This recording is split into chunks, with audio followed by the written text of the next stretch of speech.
To get the girl's body, I had an idea. I scraped off the date from an old check and rewrote it for that day. Then I carefully peeled off the printed name and replaced it with the one I prepared. But that wasn't perfect enough. I took out a plane model soaked in water and slowly removed the airline's logo. I stuck it onto the bottom left of the check. In that moment, a flawless company-issued employee check was complete. When I first brought it to the counter, my heart was pounding in my throat. You have the most beautiful eyes I have ever seen.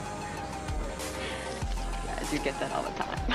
I almost got caught, but I pushed through. That day, I got my first taste of success. From that moment on, a crazier idea exploded in my head. I started buying model planes in bulk, mass producing the logo stickers, kept acting like a pilot and cashed in fake checks one after another. I thought I was already bold, until one random conversation showed me the real opportunity. Are you my dad head to Miami? Yes.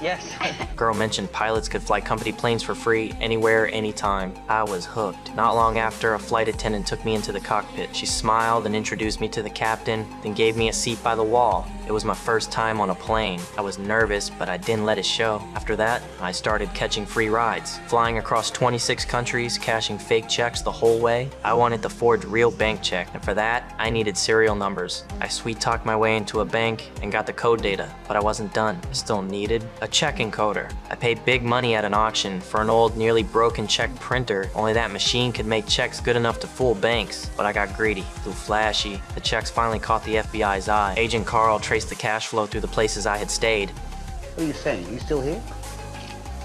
201. He was getting closer. That day I was packing in my room when there was a knock at the door. Carl burst in. The room looked empty, except for faint water sounds from the bathroom. He grew alert, shouted at the door for me to come out. I opened it slowly. You're late, all right? My name's Alan, Barry Allen, United States Secret Service. Your boy just tried to... Smiling calmly while my mind raced for an exit. He asked for my ID. I acted compliant and handed him my wallet. Right then, I pointed outside. Carl glanced out. Someone was being put in a police car. I slipped out the door and vanished into the crowd. He'd never seen my real face. He had to believe me. By the time he sensed something was off and checked the wallet, it only had useless cards inside. He ran to the window, but I was already gone. That was our first face-off, and clearly, I won. He lost. Oh, God damn it!